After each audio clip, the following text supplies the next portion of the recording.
Hello my dear students, कैसे हैं आप सब। उम्मीद करता हूं अच्छे होंगे और अपने स्टडीज को लेकर कॉन्फिडेंट होंगे। आज मैं आपके सामने एक नए चैप्टर के साथ फिर से आया हूं और वो आपका नया चैप्टर है बायो मॉलिक्यूल्स।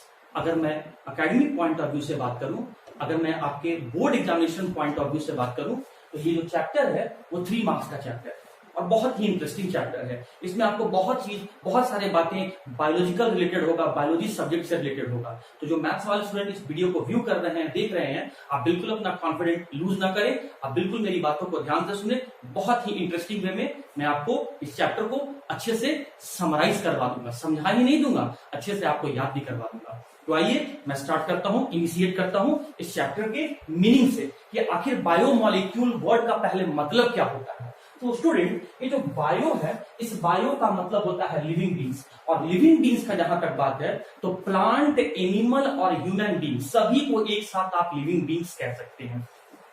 तो वो सभी मॉलिक्यूल्स या वैसे सभी ऑर्गेनिक कंपाउंड जो लिविंग बींग के जीवित रहने के लिए, हेल्दी रहने के लिए, बॉडी को प्रॉपर ग्रो करने के लिए, बॉडी में प्रॉपर मूवमेंट करने के लिए और बॉडी में होने वाले डिफरेंट प्रोसेस जैसे रेस्पिरेशन, डाइजेशन, सर्कुलेशन, एक्सक्रीशन और मूवमेंट करने में के लिए जरूरी हो या हेल्पफुल हो, तो वैसे ही सभी मॉलिक्यूल्स को हम लोग, वैसे ही सभी ऑर्गेनिक कंपाउंड को एक साथ हम लोग बायो मॉलिक्यूल्स कहते हैं। एग्जाम्पल के फॉर्म में समझना, जैसे बॉयज एंड गर्ल्स दोनों को एक साथ स्टूडेंट कहते हैं, जैसे डे एंड नाइट दोनों को एक साथ 24 आवर्स कहते हैं, वैसे ही वो सभी ऑर्गेनिक कंपाउंड जो लिविंग बीइंग के सर्वाइवल के लिए, हेल्दी रहने के लिए, बॉडी को प्रॉपर ग्रोथ करवाने के लिए, बॉडी में प्रॉपर डेवलपमेंट करवाने के लिए, बॉडी को अपने बॉडी को एक जगह से दूसरे जगह तक मूव करवाने के लिए या बॉडी में होने वाले सभी प्रोसेस को करने के लिए जरूरी हो, वैसे ही सभी मॉलिक्यूल्स को एक साथ हम बायो मॉलिक्यूल्स कहते हैं। तो बात आया कि आखिर किस मॉलिक्यूल्स के बारे में बात किया जा रहा है, किस ऑर्गेनिक कंपाउंड के बारे में बात किया जा रहा है या किस ऑर्गेनिक कंपाउंड को हम लोग बायो मॉलिक्यूल्स कहते हैं। तो एग्जांपल है बायोमॉलिक्यूल का carbohydrate, fats, protein, nucleic acid, vitamins, enzymes और हार्मोन्स। ये नाम तो अलग अलग है, लेकिन अगर इन सभी को हम एक साथ मिला के पढ़ेंगे तो हम इन सभी को एक साथ बायोमॉलिक्यूल्स कहेंगे, क्योंकि ये सभी मॉलिक्यूल लिविंग बीइंग के जीवित रहने के लिए, हेल्दी रहने के लिए, बॉडी में प्रॉपर ग्रोथ करवाने के लिए, बॉडी में डेवलपमेंट, अपने बॉडी को डेवलप करने के लिए या बॉडी में होने वाले डिफरेंट प्रोसेस करने के लिए, ये सभी मॉलिक्यूल हर लिविंग बीइंग के लिए जरूरी है। इसीलिए इन सभी मॉलिक्यूल को एक साथ हम लोग बायोमॉलिक्यूल्स कहते हैं।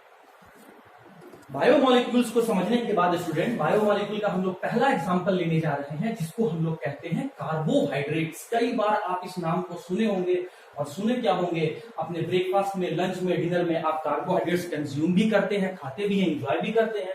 तो स्टूडेंट, सबसे पहले मैं डिस्कस करने जा रहा हूं कार्बोहाइड्रेट्स। कार्बोहाइड्रेट्स का दूसरा नाम है सैकेराइड्स। और इस सैकेराइड्स का मतलब ही होता है शुगर। और शुगर आप किसको कहते हैं, आप ये बात जानते हैं। अगर आप शुगर नहीं कहना चाहते हो तो आप सैकेराइड्स कहो, और अगर आप सैकेराइड्स नहीं कहना चाहते हो तो कार्बोहाइड्रेट्स कहो। अब सबसे पहले हम लोग समझते हैं कि कार्बोहाइड्रेट्स का मीनिंग क्या होता है। तो स्टूडेंट, जब हम लोग के पास संसाधन कम था, टेक्नोलॉजी कम था, बुक रिसोर्सेज वगैरह बहुत कम था, नॉलेज कम था हम लोग के पास, तो उस समय में हम लोग कार्बोहाइड्रेट को कैसे डिफाइन किए थे, या ओल्ड डेफिनेशन कार्बोहाइड्रेट का क्या है, पहले आप वो समझ लीजिए। कार्बो का मतलब है कार्बन और हाइड्रेट्स का मतलब है वाटर, और वाटर का फॉर्मूला होता है H2O, और H2O कहने का मतलब हो गया हाइड्रोजन और ऑक्सीजन। मतलब कार्बन, हाइड्रोजन और ऑक्सीजन, कार्बन, हाइड्रोजन और ऑक्सीजन से मिलके बनने वाला वैसा मॉलिक्यूल या वैसा बायोमॉलिक्यूल या वैसा ऑर्गेनिक कंपाउंड जिसका फॉर्मूला CnH2nOn हो, वैसे ही बायोमॉलिक्यूल्स या ऑर्गेनिक कंपाउंड को हम कार्बोहाइड्रेट्स कहते हैं। ये ओल्ड डेफिनेशन है, पहले क्या बोला जाता था वो सुन लो। कार्बन, हाइड्रोजन और ऑक्सीजन से मिलके बनने वाला वो ऑर्गेनिक कंपाउंड या मिलके बनने वाला वो बायोमॉलिक्यूल्स जिस कंपाउंड का फॉर्मूला CnH2nOn हो, मतलब जितना आप देख सकते हैं इस फॉर्मूला पर देखेंगे तो आप पाएंगे कि ऑक्सीजन का नंबर उतना ही है जितना कार्बन का नंबर है, और हाइड्रोजन का नंबर कार्बन का नंबर से 2 गुना है, डबल है। तो कार्बन, हाइड्रोजन और ऑक्सीजन से मिलकर बनने वाला कंपाउंड जिसमें ऑक्सीजन का नंबर कार्बन के नंबर के बराबर हो और हाइड्रोजन का नंबर कार्बन के नंबर का दुगना हो, और पूरे कंपाउंड का ही मॉलिक्यूल, पूरे कंपाउंड का ही जनरल फॉर्मूला CnH2nOn हो, तो वैसे ही बायोमॉलिक्यूल या ऑर्गेनिक कंपाउंड को कार्बोहाइड्रेट्स कहते हैं। तो इस फॉर्मूला के बेसिस पर कार्बोहाइड्रेट का डेफिनेशन दे दिया गया कि वो कंपाउंड जिसमें कार्बन, हाइड्रोजन, ऑक्सीजन हो और जिसका फॉर्मूला ये हो, तो वैसे ऑर्गेनिक कंपाउंड को बायोमॉलिक्यूल कहते हैं। उसके बाद क्या हुआ स्टूडेंट, हमारे सामने नेचर में बहुत सारे ऐसे कंपाउंड आने लगे जो इस फॉर्मूला को सेटिस्फाई तो कर रहे हैं, लेकिन वो कार्बोहाइड्रेट नहीं थे। जैसे कि लैक्टिक एसिड जो दूध में प्रेजेंट होता है, लैक्टिक एसिड जो मिल्क में प्रेजेंट होता है, इसका फॉर्मूला क्या होता है C3H6O3। आप देख सकते हैं कि ऑक्सीजन का नंबर उतना ही है जितना कार्बन का नंबर है, और हाइड्रोजन का नंबर कार्बन के नंबर का दुगना है, मतलब वो इस फॉर्मूला पर सेट कर रहा है। लेकिन लैक्टिक एसिड कार्बोहाइड्रेट तो नहीं है। अरे एसिड तो टेस्ट वाइज सोर होता है, खट्टा होता है, और कार्बोहाइड्रेट को आपने शुगर कहा है, मतलब वो स्वीट इन टेस्ट आपने कहा है। तो इस फॉर्मूला पर तो इस फॉर्मूला पर तो ये कंपाउंड सेट कर रहा है, लेकिन ये कंपाउंड आपका कार्बोहाइड्रेट नहीं है। तो फिर कह दिया गया चलो ये एक्सेप्शन है, मान लेते हैं कि इकलौता ऐसा कंपाउंड है जो कार्बोहाइड्रेट के फॉर्मूला पर सेट कर रहा है लेकिन कार्बोहाइड्रेट नहीं है। फिर क्या हुआ, फिर एक और कंपाउंड हमें मिल गया एसिटिक एसिड, जिसका फॉर्मूला भी इस पर सेट कर रहा है C2H4O2। आप फिर से देख सकते हैं कि ऑक्सीजन का जो नंबर है उतना ही है जितना कार्बन का नंबर है, और हाइड्रोजन का जो नंबर है वो कार्बन के नंबर का दुगना है। लेकिन फिर वही बात, एसिड तो टेस्ट वाइज सोर होते हैं, ये कार्बोहाइड्रेट कैसे हो सकते हैं, लेकिन इस फॉर्मूला पर तो सेट कर रहा है। मतलब हमें कुछ ऐसे कंपाउंड मिलने लगे जो कार्बोहाइड्रेट नहीं थे लेकिन इस फॉर्मूला पर सेट कर रहे थे, और कुछ हमें ऐसे ऑर्गेनिक कंपाउंड भी मिलने लगे जो कार्बोहाइड्रेट थे लेकिन इस फॉर्मूला पर सेट नहीं कर रहे थे। जैसे सुक्रोज, जिसको आप चीनी कहते हो स्टूडेंट, इसका फॉर्मूला क्या है C12H22O11। जरा आप चेक करेंगे इस बात को, क्या ऑक्सीजन का नंबर क्या उतना है जितना कार्बन का नंबर है, और क्या हाइड्रोजन का नंबर कार्बन के नंबर से डबल है। लेकिन ये तो आपका कार्बोहाइड्रेट है, लेकिन फिर भी वो इस फॉर्मूला पर सेट नहीं कर रहा है। और भी बहुत सारे हैं, डीऑक्सीराइबोज, ये सब कार्बोहाइड्रेट है, इसका फॉर्मूला है C5H10O4। ये कार्बोहाइड्रेट है लेकिन इस फॉर्मूला पर सेट नहीं कर रहा है। और भी बहुत सारे हैं, रैमनोज, इसका फॉर्मूला है C6H12O5। मतलब क्या हुआ, ऐसे बहुत सारे कार्बोहाइड्रेट थे जो इस फॉर्मूला पर सेट नहीं कर रहे थे, और ऐसे बहुत सारे कंपाउंड थे जो इस फॉर्मूला पर सेट कर रहे थे मगर कार्बोहाइड्रेट्स नहीं थे। तो इसका मतलब तो ये हुआ कि हमने जो डेफिनेशन फॉर्मूला को लेकर बना दिया है, जनरल फॉर्मूला को लेकर जो हम कार्बोहाइड्रेट को डिफाइन कर रहे हैं, परिभाषित कर रहे हैं, उस फॉर्मूला के अकॉर्डिंग डेफिनेशन गलत है। मतलब कार्बन, हाइड्रोजन, ऑक्सीजन से मिलकर बनने वाला कंपाउंड जिसका जनरल फॉर्मूला ये है, उसको हम लोग कार्बोहाइड्रेट कह रहे थे। तो उस हिसाब से तो ये कार्बोहाइड्रेट होना चाहिए, तो ये तो कार्बोहाइड्रेट है नहीं, और इस हिसाब से इस फॉर्मूला पर सेट नहीं कर रहा है तो ये तो कार्बोहाइड्रेट नहीं है। लेकिन ये फॉर्मूला पर सेट नहीं कर रहा है तो कार्बोहाइड्रेट नहीं होना चाहिए, लेकिन ये तो कार्बोहाइड्रेट है। इसका मतलब कि कुछ ऐसे कंपाउंड हम लोग को मिलने लगे जो कार्बोहाइड्रेट नहीं थे लेकिन फॉर्मूला पर सेट कर रहे, डेफिनेशन को सेटिस्फाई कर रहे थे, और कुछ ऐसे कंपाउंड मिलने लगे जो कार्बोहाइड्रेट थे लेकिन डेफिनेशन को सेटिस्फाई नहीं कर रहे थे। इसका मतलब ये ओल्ड डेफिनेशन में कुछ न कुछ करेक्शन करने का जरूरत है, इस ओल्ड डेफिनेशन में कुछ न कुछ मॉडिफिकेशन या रेक्टिफिकेशन करने का जरूरत है। तो नया डेफिनेशन कार्बोहाइड्रेट का क्या दिया गया, आइए हम लोग इस बात को समझते हैं। तो स्टूडेंट्स, कार्बोहाइड्रेट के ओल्ड डेफिनेशन को जब रिजेक्ट कर दिया गया तो कार्बोहाइड्रेट्स का एक नया डेफिनेशन दिया गया। तो कार्बोहाइड्रेट की नए डेफिनेशन को समझने से पहले मुझे यहाँ पर दो नया वर्ड समझाना पड़ेगा। एक समझाना पड़ेगा कि ऑप्टिकल एक्टिविटी क्या होता है, और दूसरा समझाना पड़ेगा कि कायरल मॉलिक्यूल क्या होता है। तो आइए समझते हैं। आप बहुत अच्छे ढंग से जानते हैं कि कार्बन का वैलेंसी 4 होता है। कार्बन का वैलेंसी 4 होता है। Carbon nature wise tetravalent होता है। जब कार्बन के चारों वैलेंसी में अलग अलग ग्रुप जुड़ा हुआ रहे, कार्बन के चारों वैलेंसी में अलग अलग ग्रुप जुड़ा हुआ रहे। आप देख सकते हैं मैंने कार्बन के चारों वैलेंसी में अलग अलग ग्रुप जोड़ा हुआ है। तो ऐसे कार्बन को हम लोग कायरल कार्बन कहते हैं। कायरल पढ़ेंगे आप, देखिए आपसे क्या पढ़ेंगे, कायरल, कायरल, का कायरल, कायरल। तो जब कार्बन के चारों वैलेंसी में डिफरेंट डिफरेंट एटम या ग्रुप ऑफ एटम जुड़ा हुआ रहे तो ऐसे कार्बन को कायरल कार्बन कहते हैं। और कायरल कार्बन रखने वाले मॉलिक्यूल को हम लोग कायरल मॉलिक्यूल कहते हैं। एग्जाम्पल फिर से समझते हैं। हम लोग बहुत अच्छे ढंग से जानते हैं कि कार्बन का वैलेंसी 4 होता है। कार्बन के एक वैलेंसी में मैंने हाइड्रोजन जोड़ दिया, एक वैलेंसी में मैंने हाइड्रोक्सी जोड़ दिया, एक वैलेंसी में मैंने मिथाइल ऐड कर दिया और एक वैलेंसी में मैंने इथाइल ऐड कर दिया।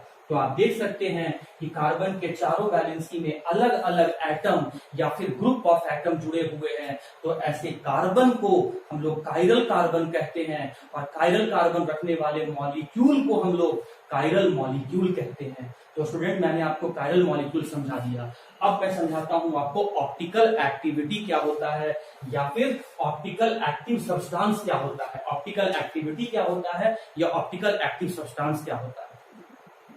ये जो वर्ड ऑप्टिकल है ये लिया गया है ऑप्टिक्स से, और ऑप्टिक्स का मतलब होता है लाइट और एक्टिविटी का मतलब होता है रोटेट करवाने वाला। मतलब वैसे सब्सटेंस जो प्लेन पोलराइज लाइट को, जो प्लेन पोलराइज लाइट को क्लॉकवाइज में या फिर एंटी क्लॉकवाइज डायरेक्शन में रोटेट करवाए, या तो क्लॉकवाइज में रोटेट करवाए या तो एंटी क्लॉकवाइज डायरेक्शन में रोटेट करवाए। किसको? प्लेन पोलराइज लाइट को। तो ऐसे सब्सटेंस को हम लोग ऑप्टिकल एक्टिव सब्सटेंस कहते हैं और प्रोसेस को हम लोग ऑप्टिकल एक्टिविटी कहते हैं। तो ये होता क्या है, आइए इसको डायग्राम से समझते हैं। मैंने यहां पर लाइट का एक सोर्स ले लिया, कैंडल। आप चाहो तो बल्ब ले सकते हो, आप चाहो तो लैंप ले सकते हो, आप चाहो तो टॉर्च ले सकते हो, आप चाहो तो CFL बल्ब ले सकते हो, कुछ भी ले सकते हो। तो इस कैंडल से जो लाइट निकल रहा है वो सभी डायरेक्शन में ट्रेवल कर रहा है, वाइब्रेट कर रहा है या ऑसिलेट कर रहा है। तो जब लाइट सभी डायरेक्शन में ट्रेवल करे, ऑसिलेट करे, तो ऐसे लाइट को हम लोगों ने कह दिया नॉर्मल लाइट। मतलब लाइट जो है वो डाइवर्स कर गया है, लाइट जो है वो डाइवर्स कर गया है। अब इस लाइट को हम लोगों ने निकोल प्रिज्म से पास करवाया। तो ये प्रिज्म का प्रॉपर्टी होता है कि जो लाइट डाइवर्स कर गया है उस सभी लाइट को वो कन्वर्ज करवा दे। तो हर डायरेक्शन में जो लाइट यहाँ पर ऑसिलेट कर रहा है, वाइब्रेट कर रहा है, तो ये प्रिज्म क्या करवाता है, सभी लाइट को कन्वर्ज करवा के एक ही प्लेन में वाइब्रेट करवाना शुरू कर देता है या ऑसिलेट करवाना शुरू कर देता है। तो वैसा लाइट जो सिर्फ और सिर्फ एक ही डायरेक्शन में ऑसिलेट या वाइब्रेट करे, तो ऐसे लाइट को हम लोग प्लेन पोलराइज लाइट कहते हैं। और वैसा सब्सटेंस जो प्लेन पोलराइज लाइट को क्लॉकवाइज या एंटी क्लॉकवाइज में रोटेट करवाए, तो ऐसे सब्सटेंस को हम लोग ऑप्टिकल एक्टिव सब्सटेंस कहते हैं और प्रोसेस को हम लोग ऑप्टिकल एक्टिविटी कहते हैं। तो स्टूडेंट अब हम लोग कैसे पहचानेंगे कि सब्सटेंस ऑप्टिकल एक्टिव सब्सटेंस है, मतलब सब्सटेंस जो है वो प्लेन पोलराइज लाइट को क्लॉकवाइज में या एंटी क्लॉकवाइज में रोटेट करवाएगा। तो ऑप्टिकल एक्टिव सब्सटेंस वही होगा जो मॉलिक्यूल कायरल मॉलिक्यूल होगा। मतलब जिस मॉलिक्यूल में कम से कम एक कार्बन कायरल कार्बन हो, तो वही सब्सटेंस जो है वो प्लेन पोलराइज लाइट को क्लॉकवाइज में या एंटी क्लॉकवाइज में रोटेट करवाएगा। मतलब वो सब्सटेंस को हम लोग ऑप्टिकल एक्टिव सब्सटेंस कहेंगे। तो उम्मीद करता हूं optical activity, optical active substance और कायरल कार्बन और कायरल मॉलिक्यूल आपको समझ में आ गया है। अब मैं आता हूं कार्बोहाइड्रेट का नया डेफिनेशन, न्यू डेफिनेशन क्या कहा जाता है। ओके स्टूडेंट्स, तो जब ओल्ड डेफिनेशन को रिजेक्ट कर दिया गया तो नया डेफिनेशन क्या दिया गया, आइए समझते हैं। मैं वापिस उसी डेफिनेशन पे आ रहा हूं, न्यू डेफिनेशन पे। कार्बोहाइड्रेट्स का दूसरा नाम सैकराइड्स होता है और सैकराइड्स का मतलब शुगर होता है। तो नया डेफिनेशन क्या कहा गया कार्बोहाइड्रेट का, वो सुनिए। Optically active substance, optically active substance मतलब वैसे सब्सटेंस जो प्लेन पोलराइज लाइट को क्लॉकवाइज में या फिर एंटी क्लॉकवाइज डायरेक्शन में रोटेट करवाते हो। दैट कंटेन पॉलीहाइड्रोक्सी अल्डिहाइड और ketone are known as carbohydrate. आप समझो इस बात को, इसका मतलब क्या हुआ।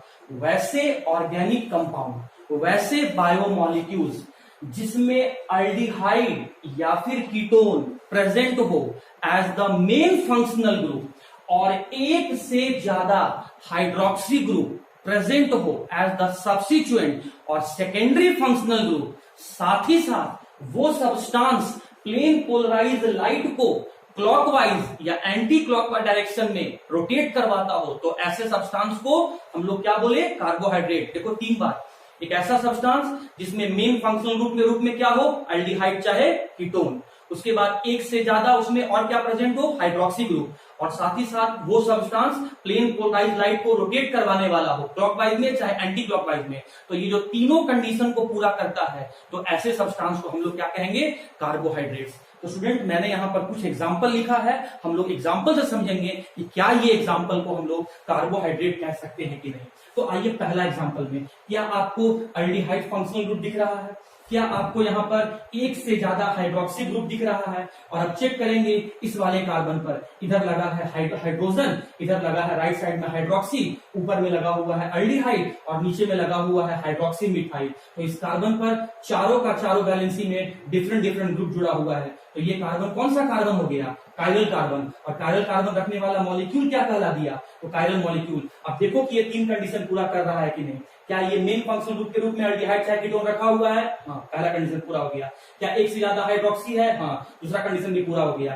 क्या ये मॉलिक्यूल कायरल मॉलिक्यूल है जिस कारण से ये प्लेन पोलराइज्ड लाइट को क्लॉकवाइज या एंटी क्लॉकवाइज डायरेक्शन में रोटेट करवा सकता है, हाँ तीनों कंडीशन पूरा हो गया। तो yes, this compound is the carbohydrate. अब इस पर आता हूं, ये देखो मेन फंक्शनल ग्रुप के रूप में कीटोन है, एक से ज्यादा हाइड्रोक्सी ग्रुप प्रेजेंट है। अब जरा हम चेक करेंगे इस कंपाउंड को, चेक करेंगे। देखिए आप ध्यान से कि यहाँ पर इस कार्बन के अलावा यहाँ पर 2 ऑक्सीजन जुड़ा हुआ है, एक यहाँ पर हाइड्रोक्सी मिथाइल जुड़ा हुआ है, एक यहाँ पर ऊपर में भी हाइड्रोक्सी मिथाइल जुड़ा हुआ है। तो ये वाला कार्बन कायरल कार्बन नहीं है, लेकिन ये दो कंडीशन को पूरा कर रहा है। एक्सेप्शनली ये ऐसा कंपाउंड है कार्बोहाइड्रेट का जो ऑप्टिकल एक्टिव नहीं होता है, बाकी इसको छोड़कर सारे कंपाउंड ऑप्टिकल एक्टिविटी होते हैं। लेकिन इस कंपाउंड को आप यहाँ पर तीसरा कंडीशन ना देख के 2 कंडीशन में चेक करो, क्या मेन फंक्शनल ग्रुप कीटोन है, एक से ज्यादा हाइड्रोक्सी ग्रुप कंटेन कर रहा है, तो yes we can say that this compound is the carbohydrate. इस पर आ जाओ, देखो नाम क्या है वो बाद में बात करेंगे, अभी आप देखिए चलो कार्बोहाइड्रेट डेफिनेशन क्या होता है। क्या मेन फंक्शनल ग्रुप के रूप में एल्डिहाइड है, क्या एक से ज्यादा हाइड्रोक्सी ग्रुप प्रेजेंट है। अब चेक करो ऑप्टिकल एक्टिव है कि नहीं। ऑप्टिकल एक्टिव होने के लिए क्या होना चाहिए, कायरल कार्बन होना चाहिए। जरा यहाँ पर चेक करना, एक तरफ हाइड्रोजन, दूसरी तरफ हाइड्रोक्सी, ऊपर में एल्डिहाइड और नीचे में ये पूरा इतना बड़ा ग्रुप अटैच है। इसका मतलब ये वाला कार्बन क्या है, कायरल कार्बन है। यहाँ चेक करो, इधर हाइड्रोक्सी, इधर मिथाइल, ऊपर में ये वाला सेगमेंट और नीचे में ये 3 सेगमेंट है। तो इसका मतलब ये भी कार्बन आपका कायरल कार्बन है। तो आप देख सकते हैं कि पहला condition functional group, main functional group aldehyde है, दूसरा कंडीशन एक से ज्यादा हाइड्रोक्सी प्रेजेंट है, तीसरा कंडीशन कायरल कार्बन होने के कारण से ये सब्सटेंस ऑप्टिकल एक्टिव है, मतलब प्लेन पोलराइज्ड लाइट को क्लॉकवाइज या एंटी क्लॉकवाइज रोटेट करवा सकता है। तो ये मॉलिक्यूल को हम लोग कहेंगे कार्बोहाइड्रेट। यहाँ देखो मेन फंक्शनल ग्रुप क्या है, कीटोन है, एक से ज्यादा हाइड्रोक्सी ग्रुप प्रेजेंट है, और साथ ही साथ यहाँ पर जो कार्बन प्रेजेंट है वो आपका कायरल कार्बन है। कैसे, आप यहाँ पर चेक करो, इस पर चेक करो, एक तरफ क्या जुड़ा हुआ है हाइड्रोक्सी, एक तरफ क्या जुड़ा हुआ है हाइड्रोजन, ऊपर में देखो ये ग्रुप है और नीचे में देखो ये ग्रुप जुड़ा हुआ है। इसका मतलब देख सकते हो आप, चारों इस कार्बन के चारों वैलेंसी में डिफरेंट डिफरेंट ग्रुप जुड़े हुए हैं। इसका मतलब ये वाला कार्बन आपका क्या है, कायरल कार्बन है। तो ये ऐसा मॉलिक्यूल है जिसमें मेन फंक्शनल ग्रुप कीटोन है और एक से ज्यादा हाइड्रोक्सी प्रेजेंट है, साथ ही साथ ये ऑप्टिकल एक्टिव मॉलिक्यूल है। तो हम कह सकते हैं दिस मॉलिक्यूल या दीज मॉलिक्यूल्स आर कार्बोहाइड्रेट। तो कार्बोहाइड्रेट के डेफिनेशन के लिए मैंने क्या बताया, मेन फंक्शनल ग्रुप के रूप में एल्डिहाइड या कीटोन हो, एक से ज्यादा हाइड्रोक्सी ग्रुप प्रेजेंट हो, और वो सब्सटेंस कैसा हो, ऑप्टिकल एक्टिव सब्सटेंस हो, मतलब प्लेन पोलराइज्ड लाइट को रोटेट करवाने वाले हो। तो तीनों कंडीशन को पूरा करने वाले वैसे बायोमॉलिक्यूल को हम लोग क्या कहते हैं, कार्बोहाइड्रेट। इसका दूसरा नाम क्या है, सैकेराइड, या इसको हम लोग और क्या कहते हैं। ओके स्टूडेंट्स, तो कार्बोहाइड्रेट्स का डेफिनेशन को समझने के बाद अब हम लोग आ रहे हैं क्लासिफिकेशन ऑफ कार्बोहाइड्रेट, जिसको आप कह सकते हैं डिवीजन ऑफ कार्बोहाइड्रेट्स, कि कार्बोहाइड्रेट्स को बांटा गया है। जैसे आप लोग को जेंडर के हिसाब से, स्टूडेंट जितने भी स्टूडेंट होते हैं सभी को जेंडर के हिसाब से 2 टाइप में बांटा गया है, बॉयज एंड गर्ल्स। तो कार्बोहाइड्रेट को भी बांटा गया है। तो बांटने के लिए कंडीशन क्या लिया गया है, on the basis of hydrolysis, मतलब वाटर के साथ रिएक्शन करवाने के बेसिस पर, हाइड्रोलाइसिस के बेसिस पर, उसके बाद टेस्ट के बेसिस पर, और उसके बाद नेचर के बेसिस पर। तो ये फ्लो चार्ट आपके नोट्स में नहीं है, इसे आप अपने नोट्स में रफ में नोट डाउन कर लेंगे। तो हाइड्रोलाइसिस के बेसिस पर कार्बोहाइड्रेट 3 टाइप के होते हैं, मोनोसैकेराइड, ऑलिगोसैकेराइड और पॉलीसैकेराइड। टेस्ट के हिसाब से कार्बोहाइड्रेट 2 टाइप के होते हैं, शुगर और नॉन शुगर। और नेचर के हिसाब से जो होते हैं वो होता है रिड्यूसिंग शुगर और नॉन रिड्यूसिंग शुगर। तो एग्जामिनेशन पॉइंट ऑफ व्यू से रिड्यूसिंग शुगर और नॉन रिड्यूसिंग शुगर इंपॉर्टेंट है, और इधर मोनोसैकेराइड, ओलिगोसैकेराइड और पॉलीसैकेराइड भी इंपॉर्टेंट है। अच्छा, अगर आप ये वाला पोर्शन बना लिए हैं तो इसमें थोड़ा सा मैं और ऐड कर देना चाहता हूं कि मोनोसैकेराइड को मैं इसे मिटा दे रहा हूं। अच्छा, मैं इसको समझा के मिटा दे रहा हूं कि वैसे कार्बोहाइड्रेट जो टेस्ट वाइज स्वीट होंगे, जो वैसे कार्बोहाइड्रेट जो टेस्ट वाइज स्वीट होंगे, टेस्ट करने के हिसाब से आपको मीठा लगे, तो ऐसे कार्बोहाइड्रेट को आप शुगर कहेंगे। और वैसे कार्बोहाइड्रेट जो टेस्ट वाइज शुगर नहीं लगेंगे, कोई टेस्ट ही नहीं होगा, स्वीट का तो बात ही छोड़ दी, कोई टेस्ट ही नहीं होगा, तो ऐसे कार्बोहाइड्रेट को हम लोग कहेंगे नॉन शुगर। तो टेस्ट के हिसाब से जो मीठा लगे कार्बोहाइड्रेट तो शुगर, जिसमें कोई टेस्ट नहीं हो उसे हम कहेंगे नॉन शुगर। तो ये वाला पोर्शन अगर आप समझ गए हैं तो मैं इस वाले पोर्शन को थोड़ा सा रब कर दे रहा हूं ताकि मैं इस वाले पोर्शन में कुछ और ऐड कर सकूं। तो मैं इस वाले पोर्शन को यहां से मैं हटा देता हूं। हाँ जी, तो मैं आपको समझाता हूं कि मोनोसैकेराइड, ओलिगोसैकेराइड, पॉलीसैकेराइड क्या है, बट उससे पहले आप ये समझ लीजिए कि फिर मोनोसैकेराइड फिर आगे चल के दो भाग में डिवाइड हो जाता है। एक को हम लोग कहते हैं एल्डोजेज और फिर कहते हैं कीटोजेज, एल्डोजेज और कीटोजेज। ओलिगोसैकेराइड फिर आगे चल के तीन पार्ट में यहाँ पर डिवाइड हो जाता है। एक है आपका डाइसैकेराइड, अरे सैकेराइड का मतलब शुगर ही होता है, डाइसैकेराइड, ट्राइसैकेराइड और फिर टेट्रासैकेराइड, टेट्रासैकेराइड। फिर पॉलीसैकेराइड भी आगे चल के दो टाइप में क्लासिफाई हो जाता है। एक होता है आपका होमोपॉलीसैकेराइड, होमोपॉलीसैकेराइड, होमोपॉलीसैकेराइड, और एक होता है आपका हीटरोपॉलीसैकेराइड। तो ये रहा स्टूडेंट, मैं ये सारे पॉइंट्स को आपको एक बाय एक करके एक्सप्लेन करता हूं। 1 2 3 4 5 6 7 8 9 10 11 और 12। मैं 12 पॉइंट्स को बारी बारी से एक करके एक्सप्लेन कर देता हूं, फास्ट में रिवीजन करवाता हूं। कार्बोहाइड्रेट को तीन टर्म के बेसिस पर क्लासिफाई किया गया है, हाइड्रोलाइसिस, टेस्ट और नेचर। नेचर के हिसाब से दो टाइप, रिड्यूसिंग और नॉन रिड्यूसिंग। टेस्ट के हिसाब से दो टाइप, शुगर और नॉन शुगर। हाइड्रोलाइसिस के हिसाब से तीन टाइप, मोनोसैकेराइड, ओलिगोसैकेराइड और पॉलीसैकेराइड। तो अब मैं बारी बारी से यहां से स्टार्ट करता हूं कि मोनोसैकेराइड यहां से क्या है। ओके स्टूडेंट्स, तो सबसे पहले उन 12 पॉइंट्स में से मैं सबसे पहला पॉइंट स्टार्ट करने जा रहा हूं, मोनोसैकेराइड। देखो, मोनो का मतलब होता है वन और सैकेराइड का मतलब होता है शुगर। मतलब ऐसे कार्बोहाइड्रेट जो सिर्फ और सिर्फ एक ही शुगर मॉलिक्यूल के मिलने से बने हो, वैसे कार्बोहाइड्रेट जो सिर्फ और सिर्फ एक ही शुगर मॉलिक्यूल के मिलने से बने हो, ऐसे कार्बोहाइड्रेट को हम लोग कहते हैं मोनोसैकेराइड। उसके बाद फिर आता है ओलिगोसैकेराइड, ओलिगोसैकेराइड, ओलिगोसैकेराइड। सैकेराइड का मतलब क्या होता है? शुगर।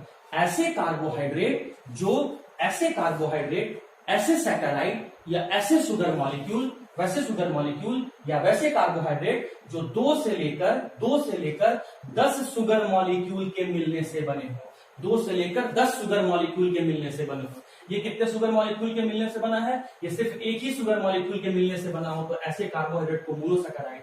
जो 2 से लेकर 10 शुगर मॉलिक्यूल के मिलने से बना हो तो ऐसे कार्बोहाइड्रेट को ओलिगोसैकेराइड। और अगर हम बात करें पॉलीसैकेराइड, तो सैकेराइड का मतलब क्या बताएं? शुगर, और पॉली का मतलब मोर देन 10 यहां कहना है। तो ऐसे कार्बोहाइड्रेट जो 10 से ज्यादा शुगर मॉलिक्यूल के मिलने से बना हो तो ऐसे कार्बोहाइड्रेट को हम लोग पॉलीसैकेराइड कहते हैं। एग्जाम्पल के रूप में लेते हैं स्टूडेंट, आप ध्यान दीजिएगा।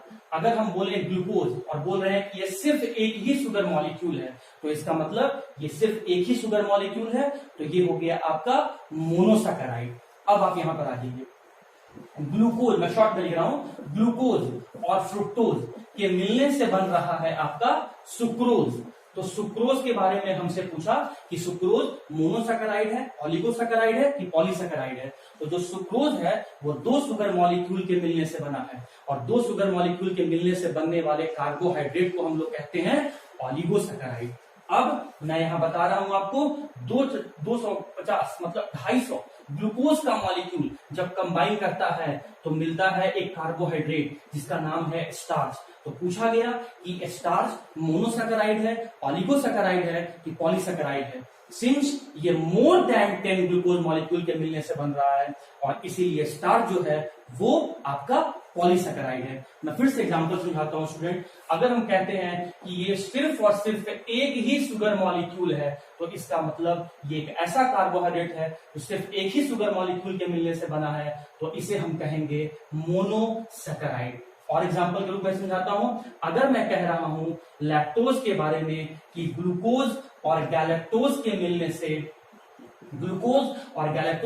से लैक्टोज बन रहा है, मतलब ये ऐसा कार्बोहाइड्रेट है जो दो शुगर मॉलिक्यूल के मिलने से बन रहा है, तो हम कह सकते हैं कि ये कार्बोहाइड्रेट ऑलिगोसैकेराइड है। क्योंकि ऑलिगोसैकेराइड का डेफिनेशन है ऐसे शुगर के मॉलिक्यूल जो 2 से लेकर 10 शुगर मॉलिक्यूल के मिलने से बनते हैं, ऐसे को हम लोग ऑलिगोसैकेराइड कहते हैं। और मैंने कहा कि 6000 ग्लूकोज मॉलिक्यूल आपस में कंबाइन किया तो एक कार्बोहाइड्रेट बन रहा है जिसका नाम है सेल्यूलोज।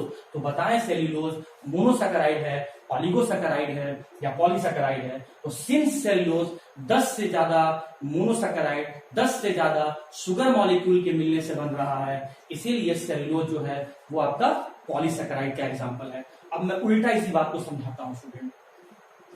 सबसे छोटा कार्बोहाइड्रेट जिसको वाटर के हेल्प से डिसोसिएट करके और छोटे शुगर मॉलिक्यूल में नहीं बदला जा सके, मैं फिर से बोल रहा हूं, मोनो का मतलब 1, सैकेराइड का मतलब शुगर, मतलब वैसे सबसे छोटे शुगर के मॉलिक्यूल या वैसे सबसे छोटे वाले कार्बोहाइड्रेट्स जिनका हाइड्रोलाइसिस नहीं हो सकता है, मतलब जिनको वाटर के हेल्प से डिसोसिएट करके और छोटे कार्बोहाइड्रेट में नहीं बदला जा सकता है, मतलब उसका हाइड्रोलाइसिस नहीं हो सकता है, मतलब वाटर के हेल्प से उसको और डिसोसिएट नहीं करके नहीं बदला जा सकता है, नहीं किया जा सकता है, तो ऐसे कार्बोहाइड्रेट को हम कह रहे हैं मोनोसैकेराइड। वैसे कार्बोहाइड्रेट जिसको वाटर के हेल्प से डिसोसिएट करके, मतलब हाइड्रोलाइसिस करके दो से लेकर 10 छोटे छोटे शुगर मॉलिक्यूल में कन्वर्ट किया जा सके, तो हमने कहा हम वैसे कार्बोहाइड्रेट को हम लोग ऑलिगोसैकेराइड कहेंगे। जैसे मैंने इसका हाइड्रोलाइसिस करवाया, मतलब वाटर के साथ इसका रिएक्शन करवाया, तो वाटर के प्रेजेंस में ये शुगर का मॉलिक्यूल डिसोसिएट होकर 2 छोटे छोटे शुगर मॉलिक्यूल फॉर्म किए, तो इसका मतलब ये ऑलिगोसैकेराइड है। आप लेफ्ट टू राइट भी डेफिनेशन बोल सकते हो और राइट टू लेफ्ट भी डेफिनेशन बोल सकते हो। ऐसा शुगर का मॉलिक्यूल जो 2 से लेकर 10 शुगर मॉलिक्यूल के मिलने से बना हो, तो उसे ऑलिगोसैकेराइड कहेंगे। और अगर इधर से बोलेंगे तो ऐसे शुगर के मॉलिक्यूल जो वाटर के साथ रिएक्ट करके, जो वाटर के प्रेजेंस में डिसोसिएट होके 2 शुगर मॉलिक्यूल को 2 से लेकर 10 शुगर मॉलिक्यूल का फॉर्मेशन करे, तो ऐसे मॉलिक्यूल को, ऐसे शुगर को हम लोग ऑलिगोसैकेराइड कहते हैं। एक बार मैं लेफ्ट टू राइट डेफिनेशन बोलता हूं, फिर राइट टू लेफ्ट डेफिनेशन बोलूंगा। ऐसे कार्बोहाइड्रेट जो 10 से ज्यादा शुगर मॉलिक्यूल के मिलने से बने हो, तो ऐसे कार्बोहाइड्रेट को हम लोग पॉलीसैकेराइड कहेंगे। और अगर राइट से लेफ्ट में डेफिनेशन बोलूं तो ऐसे कार्बोहाइड्रेट्स जिसका हाइड्रोलाइसिस करके, मतलब वाटर के साथ रिएक्शन करवा के, मतलब वाटर के प्रेजेंस में डिसोसिएट करवा के 10 से ज्यादा शुगर मॉलिक्यूल का फॉर्मेशन करे, तो ऐसे कार्बोहाइड्रेट्स को हम लोग पॉलीसैकेराइड कहते हैं। सैकेराइड का मतलब शुगर होता है, रफ में सुन लेना, जो 1 शुगर मॉलिक्यूल के मिलने से बना हो मोनोसैकेराइड, जो 2 से लेकर 10 शुगर मॉलिक्यूल के मिलने से बना हो ऑलिगोसैकेराइड, जो 10 से ज्यादा शुगर मॉलिक्यूल के मिलने से बना हो पॉलीसैकेराइड। उल्टा वैसा कार्बोहाइड्रेट जिसका हाइड्रोलाइसिस नहीं हो सके, मोनोसैकेराइड। ऐसा कार्बोहाइड्रेट जिसका हाइड्रोलाइसिस करके 2 से 10 शुगर मॉलिक्यूल का फॉर्मेशन किया जा सके, ऑलिगोसैकेराइड। और ऐसा कार्बोहाइड्रेट जिसका हाइड्रोलाइसिस करवा के, मतलब वाटर के साथ रिएक्शन करवा के 10 से ज्यादा छोटे शुगर मॉलिक्यूल का फॉर्मेशन किया जा सके, तो उसे हम लोग पॉलीसैकेराइड कहते हैं। स्टूडेंट्स, अभी मैंने आपको मोनोसैकेराइड का डेफिनेशन बताया, और जल्दी से मैं समराइज कर देता हूं कि वैसे कार्बोहाइड्रेट जो सिर्फ और सिर्फ 1 शुगर मॉलिक्यूल के मिलने से बनते हो, या वैसे कार्बोहाइड्रेट जिसका हाइड्रोलाइसिस नहीं हो सकता है, मतलब जिसको वाटर के हेल्प से डिसोसिएट करके और छोटे शुगर मॉलिक्यूल या कार्बोहाइड्रेट में नहीं तोड़ा जा सकता है, उसे मैंने मोनोसैकेराइड कहा। अब मोनोसैकेराइड को आगे भी क्लासिफाई करते हैं on the basis of, short में लिख रहा हूं, on the basis of functional group and number of carbon के नंबर के बेसिस पर और फंक्शनल ग्रुप के बेसिस पर मोनोसैकेराइड को क्लासिफाई किया गया है।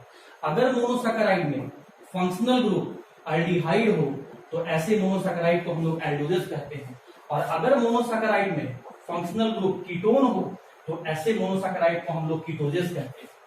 एल्ड वर्ड एल्डिहाइड के लिए है, ओजेज शुगर के लिए है, ऐसे शुगर के मॉलिक्यूल जिसमें मेन फंक्शनल ग्रुप क्या हो, एल्डिहाइड हो, तो ऐसे शुगर मॉलिक्यूल को कहेंगे एल्डोजेस।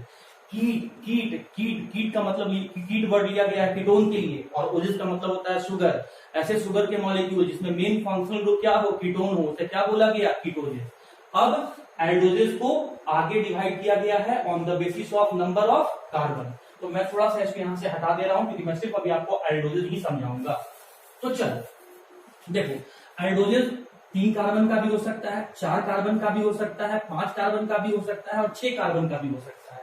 चलो भैया, शुगर मॉलिक्यूल है तो शुगर के लिए क्या बोले, ओजेस। मेन फंक्शनल ग्रुप क्या है, एल्डिहाइड, तो उसको क्या बोला गया, एल्डोजेस एल्डोजेस एल्डोजेस। अच्छा, एक चीज और, शुगर मॉलिक्यूल है तो क्या बोला गया, ओजेस। कार्बन का नंबर कितना है, 3, तो 3 के लिए क्या कहा गया, ट्राइओजेस। मेन फंक्शनल ग्रुप क्या है, एल्ड, तो क्या कहा गया, एल्डो ट्राइओजेस।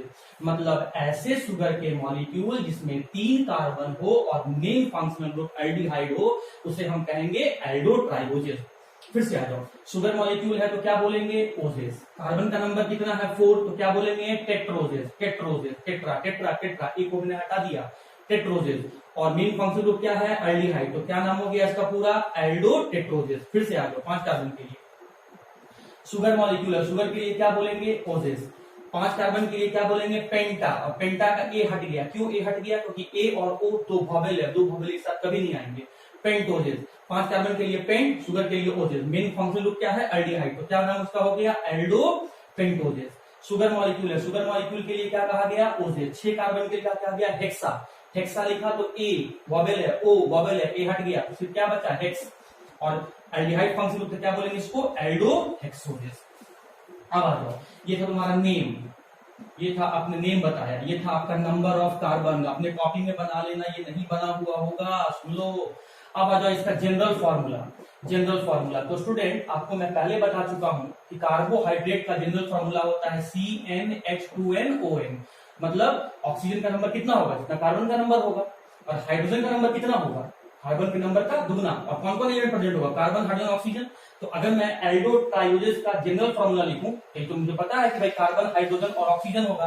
कार्बन का नंबर 3 दिया है, तो उस हिसाब से ऑक्सीजन का नंबर भी 3 हो जाएगा, और हाइड्रोजन का नंबर कितना हो जाएगा, 6।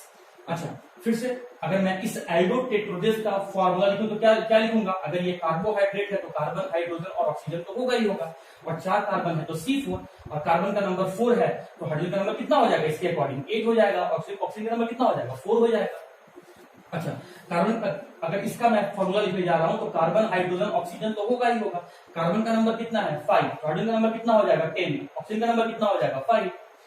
फिर से अगर ये कार्बोहाइड्रेट है, मोनोसैकेराइड है, कार्बोहाइड्रेट है, तो इसमें कार्बन, हाइड्रोजन, ऑक्सीजन तो प्रेजेंट होगा ही होगा। कार्बन का नंबर कितना है, 6, हाइड्रोजन का नंबर कितना हो जाएगा, 12, ऑक्सीजन का नंबर कितना हो जाएगा, ये तो आपका फॉर्मूला हो गया। एग्जाम्पल, जो तुम्हारे एग्जाम में सबसे ज्यादा इंपॉर्टेंट है, एग्जाम्पल ही पूछता है। तो भाई शुरू में थोड़ा तकलीफ होता है एग्जाम्पल याद करने में, बट आप एग्जाम्पल को एक बार 2 बार लिख के याद करेंगे, आपको याद हो जाएगा। 3 कार्बन रखने वाला, 3 कार्बन का मोनोसैकेराइड जिसमें मेन फंक्शनल ग्रुप एल्डिहाइड हो, जिसका फॉर्मूला, जनरल फॉर्मूला C3H6O3 है, वैसे एल्डो ट्राइओजेस को ऐसे मोनोसैकेराइड का एग्जांपल क्या है, ग्लिसरल एल्डिहाइड, ग्लिसरल एल्डिहाइड। वैसा मोनोसैकेराइड जिसमें 4 कार्बन हो, मेन फंक्शनल ग्रुप एल्डिहाइड हो, जिसका जनरल फॉर्मूला C4H8O4 हो, उसका एग्जांपल क्या है, इराइथ्रोज, इराइथ्रोज।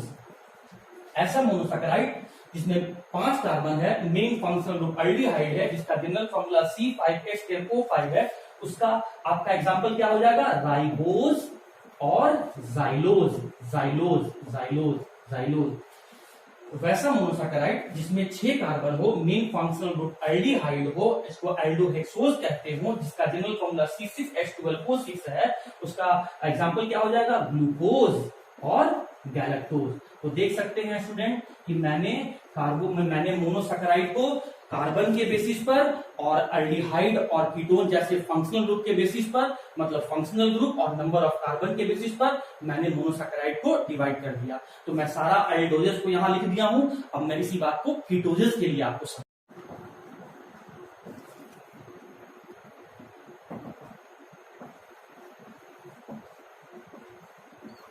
तो स्टूडेंट एल्डोजेस पढ़ने के बाद हम लोग कीटोजेस पर आ गए, और कीटोजेस का मतलब तो आप समझते ही होंगे, ऐसे मोनोसैकेराइड जिसमें मेन फंक्शनल ग्रुप क्या हो, कीटोन हो। अरे भैया हाइड्रोक्सी ग्रुप तो रहेगा नहीं रहेगा, उसको तो बोलना ही नहीं है, लेकिन मेन फंक्शनल ग्रुप क्या रहेगा, कीटोन रहे, एक से ज्यादा हाइड्रोक्सी ग्रुप रहे, और वो सब्सटेंस कैसा हो, प्लेन पोलराइज लाइट को रोटेट करवाने वाला हो, मतलब ऑप्टिकल एक्टिव सब्सटेंस हो। उसी को ना हम लोग कार्बोहाइड्रेट कह रहे थे। बट कार्बोहाइड्रेट में भी क्या पढ़ रहे हैं, मोनोसैकेराइड पढ़ रहे हैं, मतलब ऐसा शुगर के बारे में पढ़ रहे हैं जिसको वाटर की हेल्प से और छोटे कार्बोहाइड्रेट में तोड़ा नहीं जा सकता, मतलब जिसका हाइड्रोलाइसिस नहीं किया जा सकता। और हम लोग खासम खास उस मोनोसैकेराइड के बारे में पढ़ रहे हैं जिसमें मेन फंक्शन ग्रुप क्या है, कीटोन है। तो इसमें भी कार्बन का नंबर कितना हो सकता है, 3 हो सकता है, 4 हो सकता है, 5 हो सकता है, 6 हो सकता है। अब आ जाइए, इसका नाम क्या हो जाएगा, उसी अकॉर्डिंग इसका जनरल फॉर्मूला क्या हो जाएगा, और उसी अकॉर्डिंग इसका एग्जाम्पल क्या हो जाएगा। और स्टूडेंट आपके एग्जाम में एग्जाम्पल ही पूछता है। ये जो मैं फ्लो चार्ट बनवा रहा हूं ये आपके नोट्स में नहीं है, इसे आप बना लेंगे। चलो, आपको ये बात बहुत अच्छे ढंग से पता है कि भाई कार्बोहाइड्रेट का जनरल फॉर्मूला होता है CnH2nOn, मतलब 3 एलिमेंट से मिलकर बनता है कार्बोहाइड्रेट। तो अगर मैं पहले नाम में बात करूं तो नाम क्या हो जाएगा, शुगर मॉलिक्यूल है तो शुगर के लिए क्या कहा गया, ओजेस। कितना कार्बन का शुगर है, 3 कार्बन का, तो क्या हो जाएगा, ट्राइओजेस। और मेन फंक्शनल ग्रुप क्या है, कीटोन, तो क्या हो जाएगा, कीटो ट्राइओजेस, कीटो ट्राइओजेस। फिर से आ जाओ, कार्बन का नंबर कितना है, 4, शुगर है ना, तो शुगर के लिए क्या बोला गया है, ओजेस।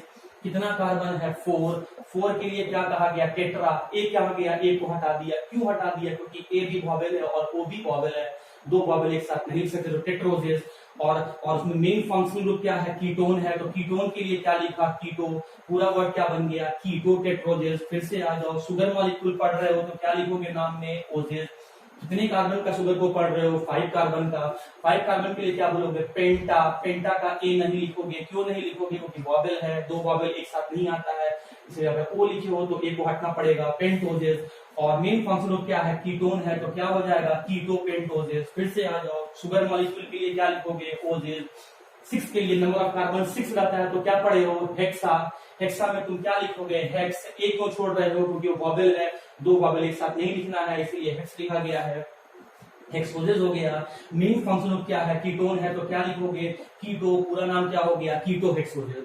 अब आ गया इसका फॉर्मूला, अगर ये वाकई में कार्बोहाइड्रेट है तो कार्बन हाइड्रोजन ऑक्सीजन तो होगा ही, और कार्बन का नंबर तुमको 3 दिया है तो हाइड्रोजन का नंबर इसका डबल होगा, ऑक्सीजन का नंबर वही होगा जो कार्बन का नंबर होगा।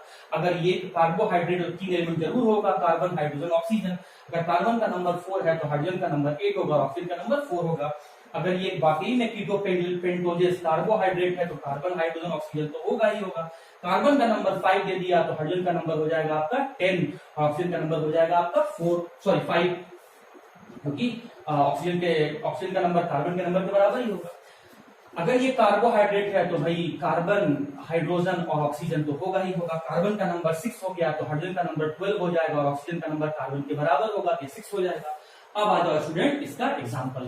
तो थोड़ा थोड़ा आपको एग्जाम्पल के लिए आपको मेहनत करना पड़ेगा स्टूडेंट। चलो अभी एग्जाम्पल याद करते हैं। डाई हाइड्रोक्सी एसीटोन, भैया इसको जरूर याद रखना, ये इकलौता ऐसा एक्सेप्शन एग्जाम्पल है कार्बोहाइड्रेट का जो ऑप्टिकली एक्टिव नहीं होता है। बाकी सभी कार्बोहाइड्रेट प्लेन को लाइट को रीड करवाते हैं, लेकिन एक्सेप्शनली DHA, शॉर्ट फॉर्म इसका DHA, जो कि आपका ऑप्टिकली एक्टिव नहीं होता है, लेकिन मेन फंक्शन को कीटोन रखता है और एक से ज्यादा हाइड्रोक्सी ग्रुप रखता है, इसलिए कार्बोहाइड्रेट कहा गया है, कार्बन हाइड्रोजन ऑक्सीजन के मिलने से बना है। हाँ जी, इसका एग्जांपल, उसका एग्जांपल था स्टूडेंट इराइथ्रोज। किसका एग्जांपल, एल्डो टेट्रोजेस का एग्जांपल था इराइथ्रोज। तो कीटो टेट्रोजेस का एग्जांपल होगा इराइथ्रोलोज, इराइथ्रोज नहीं इराइथ्रोलोज, इराइथ्रोलोज, इराइथ्रोलोज, इराइथ्रोलोज। अब आ जाओ तुम यहां पर,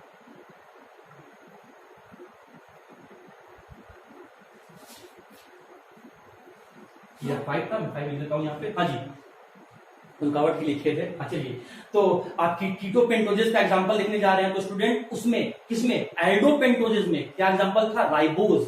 तो यहाँ क्या हो जाएगा, राइब्यूलोज, थोड़ा सा चेंजिंग खाली है, राइब्यूलोज। उसका क्या एग्जांपल था, जाइलोज, तो इसका क्या हो जाएगा, जाइलुलोज, जाइलुलोज, जाइलुलोज, जाइलुलोज। अच्छा, एल्डो हेक्सोज का एग्जांपल क्या था, ग्लूकोज। तो कीटो हेक्सोज का एग्जांपल क्या हो जाएगा, फ्रुक्टोज। तो आप देख सकते हैं स्टूडेंट कि कैसे मैंने मोनोसैकेराइड को एल्डिहाइड और कीटोन के फंक्शनल ग्रुप के बेसिस पर क्लासिफाई किया।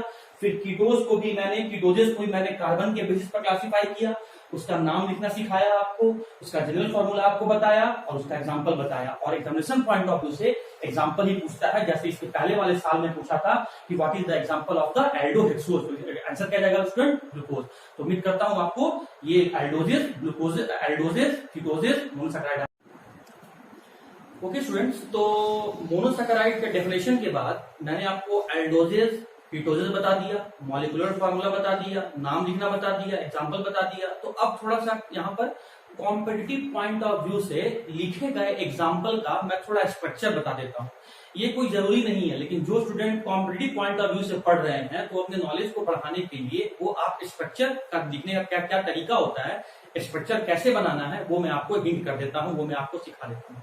ठीक है, तो आप देखना, अगर समझ में आता है तो ठीक, नहीं समझ में आता है तो टेंशन नहीं लेना है। ये आपके जैक बोर्ड के हिसाब से इंपॉर्टेंट नहीं है, लेकिन हाँ हो सकता है कि आपके कॉम्पिटिटिव एग्जाम में, इंजीनियरिंग में, मेडिकल में, जीमेन में, जी एडवांस में ये क्वेश्चन पूछ दे। तो मैं वैसे सारे स्टूडेंट के लिए मैं थोड़ा सा स्ट्रक्चर कैसे लिखा जाता है वो मैं बता देता हूँ। तो स्ट्रक्चर के लिए जो मैंने ट्रिक बनाया है वो थोड़ा सा आपको हल्का सा ट्रिक बताता हूँ, लेकिन उस ट्रिक को समझने से पहले स्टूडेंट, पहले हमें समझना होगा कि 1 डिग्री अल्कोहल का क्या ट्रिक है, 2 डिग्री अल्कोहल का क्या ट्रिक है और 3 डिग्री अल्कोहल का क्या ट्रिक है। और एक चीज और, जब मैं आगे आपको ग्लूकोज पढ़ाऊंगा, उसका बहुत सारा स्ट्रक्चर बताऊंगा, तो उसमें ये ट्रिक आपको फिर वहां यूज करना पड़ेगा। इसीलिए इस वीडियो को स्किप मत करना, फॉरवर्ड मत करना, ध्यान से सुनना। देखो, चलो पहले हम देखो, यहाँ पर हाइड्रोक्सी ग्रुप दिख रहा है, मतलब अल्कोहल है। इसमें भी आपको हाइड्रोक्सी ग्रुप दिख रहा है, मतलब ये भी अल्कोहल है। इसमें भी आपको हाइड्रोक्सी ग्रुप दिख रहा है, ये भी अल्कोहल है। इसमें भी आपको हाइड्रोक्सी ग्रुप और इसमें भी आपको हाइड्रोक्सी ग्रुप दिख रहा है, मतलब ये अल्कोहल है। अब देखो, हमको कार्बन को देखना है, कार्बन को चेक करना है, लेकिन कौन से कार्बन को? वो कार्बन जो हाइड्रोक्सी से जुड़ा हुआ है। तो ये रहा हाइड्रोक्सी और ये रहा कार्बन। तो हाइड्रोक्सी से जुड़ा हुआ ये कार्बन कितने कार्बन से अटैच है? एक कार्बन से अटैच है। तो ये कितना डिग्री अल्कोहल हो गया? 1 डिग्री अल्कोहल हो गया। चलो ढूंढो हाइड्रोक्सी कहाँ है। मिल गया, हाइड्रोक्सी से जुड़ा हुआ कार्बन आपको दिख रहा है। हाँ जी, उस कार्बन को तुम सर्कल कर लो और बताओ ये कार्बन कितने और कार्बन से जुड़ा हुआ है? डायरेक्टली कितने जुड़ा हुआ है? वो सिर्फ एक से जुड़ा हुआ है। अरे इसलिए थोड़ी जुड़ा हुआ है, ये वाला इससे थोड़ी जुड़ा हुआ है, ये इनडायरेक्टली अटैच है। मैं आपसे डायरेक्टली पूछ रहा हूँ, डायरेक्टली किससे अटैच, डायरेक्टली किससे बॉन्ड बनाया हुआ है? अपने बगल वाले से। तो ये वाला कार्बन सिर्फ एक कार्बन से जुड़ा हुआ है, तो ये भी आपका 1 डिग्री अल्कोहल है। यहाँ पर हाइड्रोक्सी ढूंढो कहां पर है? मिल गया।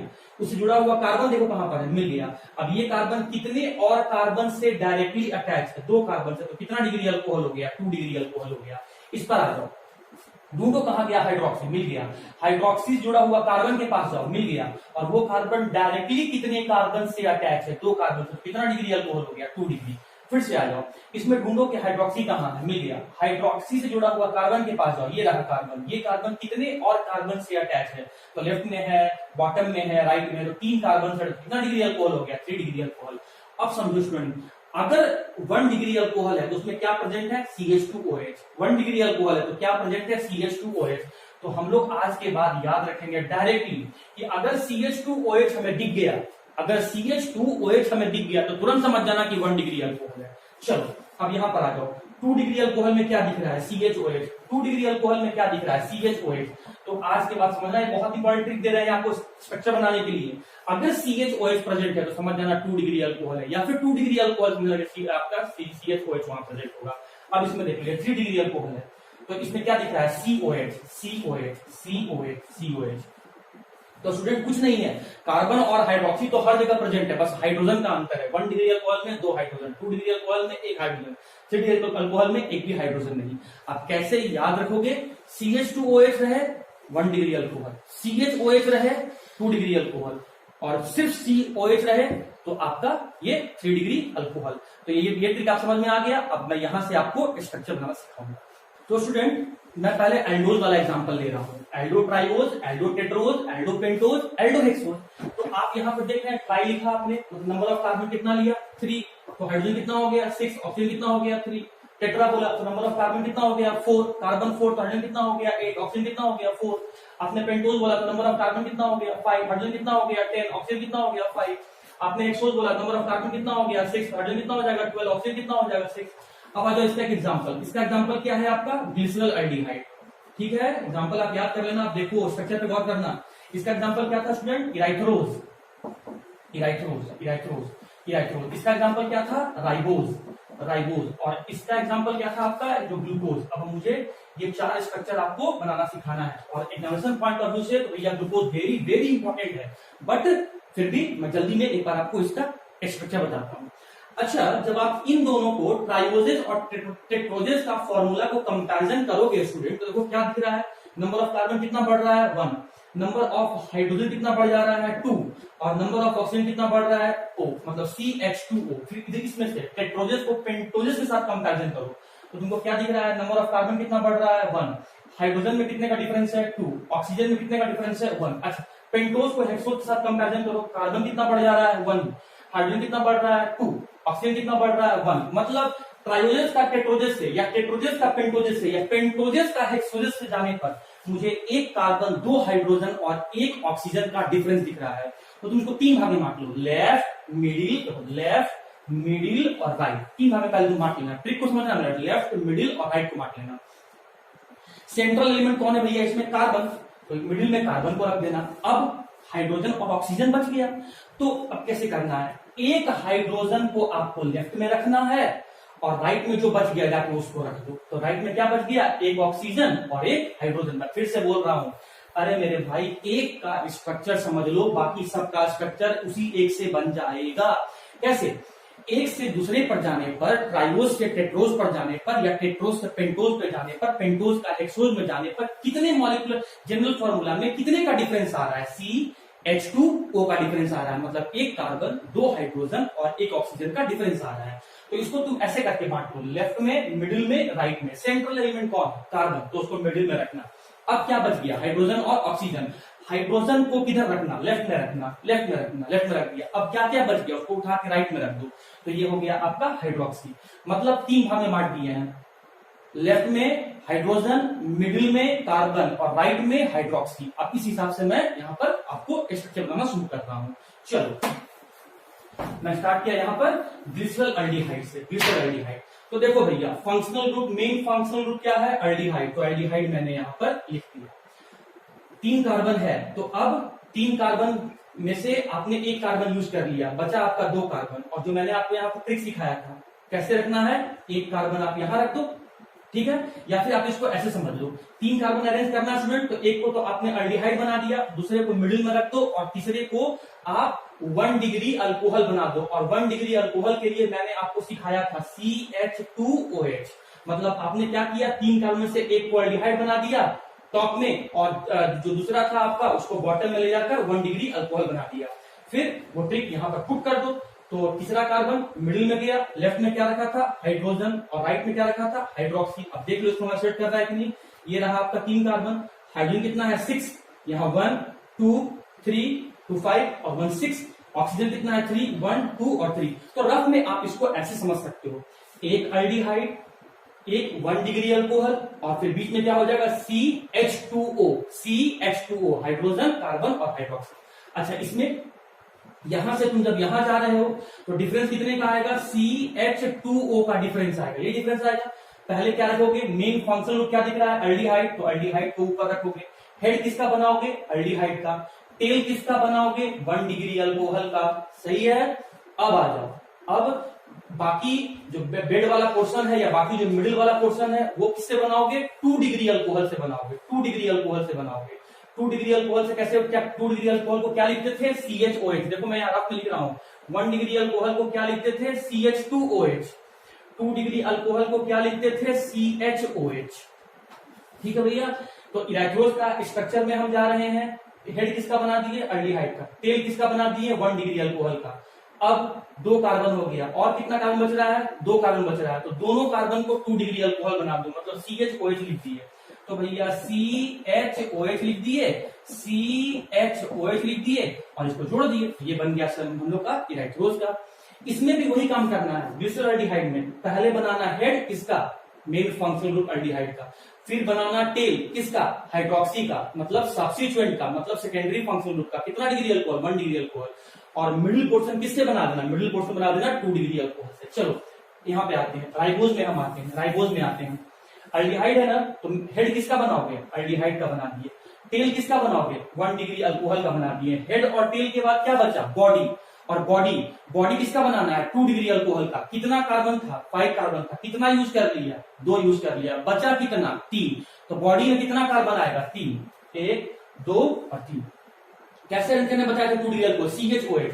हाइड्रोजन कहाँ रहेगा लेफ्ट में, बाकी हाइड्रोक्सी कहाँ जाएगा राइट में, हाइड्रोजन कहाँ रहेगा लेफ्ट में और हाइड्रोक्सी कहाँ जाएगा राइट में, हाइड्रोजन कहाँ रहेगा लेफ्ट में, हाइड्रोक्सी कहाँ जाएगा राइट में। तो ये रहा स्टूडेंट। तो मैं आपको बहुत आसानी से आपको ये मैं स्ट्रक्चर आपको यहाँ पे बता दिया। अब उसमें आ जाओ, फिर वही बात हेक्सोज, हम हेक्सोज का एग्जांपल में आ गए। ग्लूकोज हेड किससे बनाओगे मेन फंक्शनल ग्रुप से, कौन है यहाँ पर एल्डिहाइड है, तभी तो एल्डो हेक्सोज लिखे हो। टेल किससे बनाओगे 1 डिग्री अल्कोहल से, क्या लिखोगे CH2OH। अब बनाना है बॉडी, बॉडी में टोटल कार्बन कितना है 6, कितना यूज कर लिया 2, बचा कितना 4, मतलब बॉडी में कितना कार्बन आएगा 4 आएगा। और वो किस फॉर्म के आएगा, वो आएगा 2 डिग्री अल्कोहल का। तो चलो 2 डिग्री अल्कोहल CHOH मतलब यहाँ पर CHOH कितनी बार 4 टाइम्स, CHOH 2 हुआ, CHOH ये 3 हुआ, CHOH ये 4 हो गया। तो आप देख सकते हो हेड एल्डिहाइड का, टेल 1 डिग्री अल्कोहल का और 4 कार्बन जो बचा वो 2 डिग्री अल्कोहल का बना। एक थोड़ा सा करेक्शन है स्टूडेंट ग्लूकोज वाला में कि जो थर्ड कार्बन होता है उसका अरेंजमेंट बाकी सभी से डिफरेंस होता है, मतलब इसमें OH आपका लेफ्ट में होगा और हाइड्रोजन आपका राइट में होगा। बाकी इसके स्ट्रक्चर में कोई प्रॉब्लम नहीं है। अब मैं एक बार आपको फिर से समझा देता हूं, समझना बात को। आपको एल्डिहाइड लेना है, 1 डिग्री अल्कोहल लेना है और 2 डिग्री अल्कोहल लेना है। एल्डिहाइड से हेड बनाना है, 1 डिग्री अल्कोहल से टेल बनाना है और जो बच गया बॉडी का आपको बनाना है 2 डिग्री अल्कोहल से बनाना है। हेड किसका एल्डिहाइड का, टेल किसका 1 डिग्री अल्कोहल का, बॉडी किसका 2 डिग्री अल्कोहल का। हेड किसका एल्डिहाइड का, टेल किसका 1 डिग्री अल्कोहल का, बॉडी किसका 2 डिग्री अल्कोहल का। हेड किसका एल्डिहाइड का, टेल किसका 1 डिग्री अल्कोहल का, बॉडी किसका 2 डिग्री अल्कोहल का। इसका स्ट्रक्चर में हेड किसका एल्डिहाइड का, टेल किसका 1 डिग्री अल्कोहल का और बॉडी किसका 2 डिग्री अल्कोहल का। क्या 2 डिग्री अल्कोहल CHOH कितनी बार 4 बार, 1 2 3 4 बार। ध्यान ये रखना है कि जो थर्ड कार्बन है, थर्ड कार्बन में HOH का अरेंजमेंट सेकंड वाले से थोड़ा सा अलग होगा। मतलब सेकंड वाले में H अगर लेफ्ट में है तो थर्ड वाले में राइट में जाएगा, सेकंड वाले में OH अगर राइट में है। ओके स्टूडेंट्स, तो एल्डो ट्राइओजेस, एल्डो टेट्रोजेस, एल्डो पेंटोजेस और एल्डो हेक्सोजेस का मैंने आपको नंबर ऑफ कार्बन बताया शुरू में, जनरल फॉर्मूला, उसका फिर एग्जाम्पल और स्ट्रक्चर मैंने बता दिया। अब मैं आता हूं कीटो वाले में, कीटोज वाले में। तो कीटोज नाम क्यों पड़ा था, फंक्शनल ग्रुप के कारण से, ketone as the main functional group के कारण से। ओज मतलब क्या होता है, शुगर होता है। अच्छा, इसमें भी मैंने बताया था 3 carbon 4 carbon 5 carbon 6 carbon. 3 carbon वाले का नाम क्या था, कीटो ट्राइओजेस। 4 कार्बन वाले का नाम क्या था, कीटो टेट्रोजेस। 5 कार्बन वाला कीटोन का क्या नाम था, कीटो पेंटोजेस। और 6 कार्बन वाले ketone main functional group monosaccharide का क्या नाम था, कीटो हेक्सोजेस। तो अगर फॉर्मूला की बात करें तो इसमें कार्बन का नंबर 3 है तो हाइड्रोजन का नंबर 6, ऑक्सीजन का नंबर 3। अगर कार्बन का नंबर 4 है तो हाइड्रोजन का नंबर 8, ऑक्सीजन का नंबर 4। अगर ये कार्बन का नंबर 5 है तो हाइड्रोजन का नंबर 10, ऑक्सीजन का नंबर भी 5 होगा।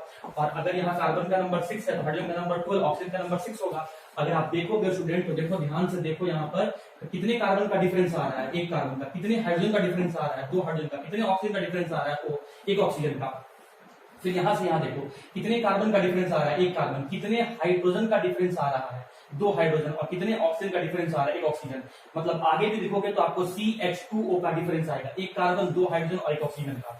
तो एक चीज इसमें मैं बताना चाहता हूं जो मैं आगे चल के यहां मिटा दूंगा, कि आपको यहाँ पर हेड बनाना है, टेल बनाना है और कीटोन वाले में एक छोटा सा चीज और जोड़ना है student, backbone. Backbone, backbone. Head बनेगा, टेल बनेगा, बॉडी बनेगा। सुनो, ध्यान सुनो, हेड बनेगा, टेल बनेगा, बॉडी बनेगा, लेकिन कीटोन वाले में एक बैकबोन बनाना है। और बैकबोन किसका बनाना है, मेन फंक्शनल ग्रुप का। तो सुन लो पहले, देखो इसको हम लोग एल्डिहाइड कहते हैं और इस फंक्शनल ग्रुप को हम लोग कीटोन कह रहे थे। आप देख सकते हैं एल्डिहाइड में एक ही फ्री वैलेंसी है, इसीलिए एल्डिहाइड मोनोवैलेंट होता है। कीटोन में 2 फ्री वैलेंसी है, इसीलिए कीटोन डाइवैलेंट होता है। कीटोन एल्डिहाइड जो है, एल्डिहाइड मोनोवैलेंट होने के कारण से हर बार हेड बन रहा था, लेकिन कीटोन आपका डाइवैलेंट है, इसलिए कभी वो हेड नहीं बन सकता है। क्योंकि अगर आप हेड बना के छोड़ दोगे तो एक वैलेंसी तो फ्री रह जाएगा। तो इसीलिए जब कभी कीटोन को बनाना तो हमेशा यहाँ पर बैकबोन बनाना, बैकबोन बनाना। तो बैकबोन किसका बनाना भैया, कीटोन का। मैं यहाँ लिख दे रहा हूं कीटोन का। और हेड और टेल किसका बनाना, 1 डिग्री अल्कोहल का बनाना, 1 डिग्री अल्कोहल का बनाना। और बॉडी किसका बनाना, 2 डिग्री अल्कोहल का बनाना। इस ट्रिक के अकॉर्डिंग स्टूडेंट आप सारे कुछ को यहाँ सॉल्व कर सकते हैं। आपको किसी भी कीटोन का बनाना है तो ये ट्रिक से बनाना है। हेड, बैकबोन, बॉडी और टेल। बैकबोन क्यों बोल रहा हूं, हमारे शरीर में सबसे इंपॉर्टेंट क्या है, बैकबोन। अगर बैकबोन टूट जाएगा स्टूडेंट तो ना आप चल पाएंगे, ना आप बैठ पाएंगे, आप कोई भी डेली यूज का काम नहीं कर पाएंगे। तो बैकबोन, तो यहाँ हमारा बैकबोन जो हमारे शरीर में सबसे इंपॉर्टेंट, तो इस कंपाउंड सबसे इंपॉर्टेंट क्या है, उसका मेन फंक्शन ग्रुप, और वो क्या है आपका कीटोन। तो बैकबोन बनाना कीटोन का, और हेड और टेल किससे बनाना, 1 डिग्री अल्कोहल का, और बॉडी किससे बनाना, 2 डिग्री अल्कोहल का। तो इसी ट्रिक को मैं इसका यूज करूंगा इसके स्ट्रक्चर को बनाने के लिए। तो आइए मैं देखता हूं। चलिए, तो यहाँ पर रहा 3 कार्बन है। तो चलो भैया 3 कार्बन में क्या बोला, सबसे पहले मैं क्या बनाऊंगा, हेड बनाऊंगा। हेड के लिए क्या बोला था, 1 डिग्री अल्कोहल, तो ये मैंने लिख दिया 1 डिग्री अल्कोहल। टेल मैंने बना दिया 1 डिग्री अल्कोहल। उसके बाद मैं कहा जा रहा हूं, मैं जा रहा हूं आपका सीधा सीधा आपका यहाँ पर बैकबोन में। हेड बनाना, टेल बनाना, फिर बैकबोन में आना, और बैकबोन बनाने के बाद कुछ बच जाए तो यहाँ तुम बॉडी में जाना। तो हेड बनाया, 1 कार्बन गया, टेल बनाया, 1 और कार्बन चला गया, बचा कितना आपका, 3 कार्बन से 2 गया, बचा कितना, 1। क्या बनाओगे, बैकबोन। तो बैकबोन बनाने के लिए क्या जोड़ोगे, फंक्शन ग्रुप। कौन सा फंक्शन ग्रुप, कीटोन। तो ये रहा आपका कीटोन। तो ये बन गया आपका कीटो ट्राइबोजेस का। अब आ जाओ आपका कीटो टेट्रोजेस का। मेन फंक्शन ग्रुप क्या है, कीटोन है। मतलब 4 ट्रिक में था, हेड, टेल, बैकबोन, और तब बनाना हमको बॉडी। हेड किसका बनाएंगे, 1 डिग्री अल्कोहल का। टेल भी किसका बनाएंगे, 1 डिग्री अल्कोहल का। फिर उसके बाद क्या बनाओगे, बैकबोन। बैकबोन किससे बनाओगे, कीटोन का। ये बना दिया मैंने कीटोन का बैकबोन। डाइवेलेंट है इसलिए मैं डाइवेलेंट दिखा दिया। अब कार्बन बच रहा है क्या, 1 2 3 कार्बन होगा, बच रहा है क्या, हाँ 1 कार्बन बच रहा है। तो वो 1 कार्बन को कैसे बनाओगे, 2 डिग्री अल्कोहल। क्या लिखते हो, CHOH। H किधर जाएगा, लेफ्ट में, OH किधर जाएगा, राइट में। बन गया, कितना सिंपल है यार। आ जाओ कीटो पेंटोजेस। कैसे बनाओगे, हेड, टेल, बैकबोन, तब जाओगे बनाओगे आप इसका बॉडी। हेड किससे बनाओगे, 1 डिग्री अल्कोहल से। टेल भी किससे बनाओगे, 1 डिग्री अल्कोहल से। फिर क्या बनाओगे, बैकबोन बनाओगे। बैकबोन कैसे बनाओगे, कीटोन से। बन गया। फिर देखो क्या और भी कार्बन बच रहा है क्या, अगर बचे तो बॉडी बनाओ, नहीं बचे तो छोड़ देना। फिर यहाँ पर 5 कार्बन है, 3 ही हुआ है, मतलब 2 कार्बन बच रहा है। तो दोनों कार्बन को कैसा बनाओगे, 2 डिग्री अल्कोहल। कैसे लिखते हो, CHOH। H, C तो लिख दिया, H कहाँ गया, लेफ्ट में, OH एक ही सेक्शन हुआ, दूसरा भी बचा हुआ है, तब CHOH। H किधर जाएगा, लेफ्ट में, OH किधर जाएगा, राइट में, बाकी जोड़ दो, बन गया। अब आता हूं स्टूडेंट मैं उसका कीटोहेक्सोएज में आता हूं। ध्यान से सुनना, बहुत इजी ट्रिक, और कितना आसानी से आपने सारे स्ट्रक्चर को सीख लिया। हाँ जी, कीटोहेक्सोएज है, कैसे बनाएंगे, हेड, टेल, तब बैकबोन, तब बॉडी। हेड किससे बनेगा, 1 डिग्री अल्कोहल से। कैसे लिखोगे, CH2OH। टेल किससे बनेगा, 1 डिग्री अल्कोहल। कैसे बनेगा, CH2OH। फिर क्या लिखोगे, बैकबोन। बैकबोन किससे बनेगा, कीटोन से। क्या फॉर्मूला होता है, CO। डाइवेलेंट होता है, 2 वैलेंस से लिखा दिया आपने। 3 यूज किया, कितना बचा, 3 और कार्बन बच रहा है। तो तीनों कार्बन को कैसे लिखोगे, 2 डिग्री अल्कोहल। क्या लिखते हो, CHOH। तो ये रहा C, H कहाँ जाएगा, लेफ्ट में, ये OH। 3 लिखना है भैया, H कहाँ गया, लेफ्ट में, इसका OH कहाँ गया, अभी भी एक और बच रहा है, H कहाँ गया, लेफ्ट में, बाकी कहाँ गया, OH। ये बन गया। तो ये बन गया स्टूडेंट आपका स्ट्रक्चर फ्रुक्टोज का। एक बात यहाँ ध्यान देना स्टूडेंट, जैसा ग्लूकोज में मैंने कहा था कि 3rd कार्बन पर हाइड्रोक्सी लेफ्ट में होता है और हाइड्रोजन राइट में होता है। बस ये थोड़ा चेंजिंग आपको याद रखना है, क्यों होता है मैं आगे बताऊंगा, फिलहाल आप ऐसे। तो इस तरीके से स्टूडेंट मैंने आपको एल्डोजेज में कार्बन का नंबर, उनका नाम, उसका फॉर्मूला, उसका एग्जाम्पल, उसका स्ट्रक्चर, उसी तरीके से कीटोन में कार्बन का नंबर, उसका जनरल फॉर्मूला, उसका नाम, उसका एग्जाम्पल और उसका स्ट्रक्चर बता दिया। एल्डोज का ट्रिक क्या बताया थे, हेड, टेल और बॉडी। हेड किसका, 1 डिग्री अल्कोहल का, सॉरी हेड किसका, एल्डिहाइड का। टेल किसका, 1 डिग्री अल्कोहल का, याद आ रहा है। और बॉडी किसका, 2 डिग्री अल्कोहल का। ये ट्रिक किसमें था, हेड, टेल, बॉडी किसमें था, एल्डोजेस वाले में। कीटोज में क्या था, हेड, टेल, बैकबोन और बॉडी। हेड टेल किसका था, 1 डिग्री अल्कोहल का था। बैकबोन किसका था, कीटोन फंक्शन पर था। और बॉडी किसका था, 2 डिग्री अल्कोहल का था। 1 डिग्री अल्कोहल कैसे लिखते हो, CHOH। C तो कहां लिखोगे, मिडिल में। H कहां लिखोगे, लेफ्ट में। OH कहां लिखोगे, राइट में। तो स्टूडेंट अपने से आप बना के देखना। और मैंने जो आपको बताया ये आपके लेवल से बहुत ऊपर का चीज था, लेकिन मैंने आपको स्ट्रक्चर तक बता दिया। एग्जाम्पल आपके एग्जाम में पूछता है, मैंने आपको स्ट्रक्चर तक बता दिया। उम्मीद करता हूं यहां तक आपको समझ में आ गया होगा। स्टूडेंट आज के लिए हम लोग का इतना ही था, फिर हम लोग यहीं से कल मिलेंगे। लेकिन जब कभी बैठो वीडियो देखने के लिए तो प्लीज एक पेपर और पेन लेके बैठो, और वीडियो को फास्ट फॉरवर्ड करके नहीं देखना। और जहां डाउट हो मुझसे जरूर व्हाट्सएप के थ्रू या आप कॉल करके पूछ सकते हैं। आज के लिए इतना ही था।